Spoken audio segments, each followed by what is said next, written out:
কি নিয়ে আসলেন? এই বাজার নিয়েছি, অনেক গরম বুঝছো। এত পরিমাণ গরম পড়ছে। কই গেছিলেন? কারণ বাজার। কারণ তোমার তেল আনলাম লিটারে আর 5 কেজি পেঁয়াজ বুঝছো, পেঁয়াজ দেশি পেঁয়াজ নিয়েছি বুঝছো। আর আর? আলু নিয়েছি, আলু তারপরে ডাল পাউডার। হাতে কি ওইটা? আর এই যে এটা পাকিস্তান লেগে নিয়েছি এই যেমন অল্প একটু, শুধু এই মুখ খাওয়ার অল্প একটু খাওয়াইছিলাম। সে খাইয়ে এত মানে পাগল হয়েছে, এর জন্য তার বাবা আবার আজকে নিয়ে এসছে। না তুই মেরেন্দা খাবি? হ্যাঁ তুই ফান্তা খাবি? ফান্তা খাবি না? দেখি ও কি করে।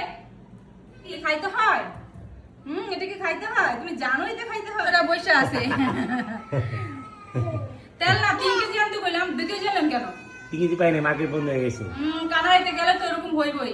3 লিটার আনলে আমাদের 20-25 দিন হয়ে যায়। তা হয়েছি ভাই মধ্যবিত্ত মানুষ, আমরা ওই যে এক গাদা গাদা কিনে রাখতে পারি না। আমাদের এই যে দেখেন মাসের শেষ, আজকে মাসের 27 তারিখ, বাজার শেষ, বাজার নিয়ে আসছি। এরকমই যখনই বাজার শেষ হয়ে যাব বাজার নিয়ে আসি। মাসের শেষ শুরু বলতে আমাদের কিছু নাই, যখনই টাকা আইব বাজার শেষ তখনই বাজার করে নিয়ে আসবো। পেঁয়াজগুলো কত করে নিছে? পেঁয়াজ তোমার 35 টাকা কেজি বলছে। ভালো হয়েছে। আর এলাকায় 40 টাকা করে পেঁয়াজ বিক্রি করে। 5 কেজি পেঁয়াজ কিনে আনছি, একবারে 1 মাস যাইব আমাদের। আর এখানে এই যে আলু কিনে আনছি, এই যে 1 কেজি 2 কেজি করে আলু আনে, একদিন দুদিনে শেষ। আলুটা আমাদের একটু বেশি খাওয়া পড়ে। এই যে আলু, এগুলো এখন সব ঝুড়িতে রাখতে হবে। আর এত পরিমাণ গুলপাড়ের গুঁড়া শেষ হয়, 2 দিন পর পর গুলপাড়ের গুঁড়া আনতে হয়। মাম তুমি কি মাম খাবে? তো এগুলো এখন ঝুড়িতে গুছায় রাখেন। চলেন আপনি রাখেন, আমার গরম মতো আমি রুটি খাওয়াই। এটা আরিস্তা কি করতেছ? ওই যে বাবা সব মেরেন্ডা খায় ফেলতেছে সব, আর তুমি এখনো বসে বসে কি দিচ্ছ? এই যে যে আসছে মাশাআল্লাহ মাশাআল্লাহ, বাবা সব খায় ফেলতেছে। অল্প করে দিয়েন, এমনি ঠান্ডা, আর যে গরম পড়ছে ঠান্ডা লেগে যাবে। দেখেন এই দেখেন মাশাআল্লাহ মাশাআল্লাহ।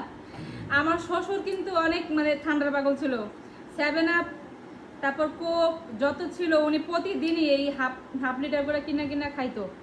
আর এই যে তার ঘরে নাতি পুতি যারা আছে ছেলেরা সবাই এই ঠান্ডা পছন্দ করে। খাই না ঠান্ডা লেগে যাবে। ও খাইতে যাবে দেখেন। কি বাবা সব খাই ফেলতেছে। বাবা সব খাই ফেলতেছে। হ্যাঁ আর খাওয়া যাবে না মা, এটা তো খাওয়া ভালো না। বাবা দাও, দেখেন জোর করা হইলেও খাবে, জোর করা হইলেও খাবে। না না না না দুষ্টু গাল, খাওয়া যাবে না। জোর করতেছে, জোর সব জোর করতেছে। কি বাবার সাথে কি রাগ দেখাচ্ছ? তুমি কি রাগ দেখাইতেছ? আর দেওয়া যাবে না, আর দিয়ে না ঠান্ডা লেগে যাবে। এই যে আলু পেঁয়াজ গুলো গুছানো হয়ে গেছে। তো অনেকে বলতে পারেন আমরা ঝুড়ি কেন বারান্দায় রাখছি, আমাদের ছোট বাচ্চা আছে রান্নাঘরে যায়, সব আলু পেঁয়াজ গুলো নিয়ে খেলা করে, নষ্ট করে ফালায় দেয়, এর জন্য এখানে রাখছি। আর আমার মেয়ে কখনোই বারান্দায় সহজে আসে না, ও শুধু খাটে আর নিচেই খেলে, তো এর জন্যই আসলে এখানে রাখা। আর এই যে আমার বারান্দার অনেক বড়, তো বারান্দার ভিতরে মোটামুটি অনেক কিছুই রাখছি।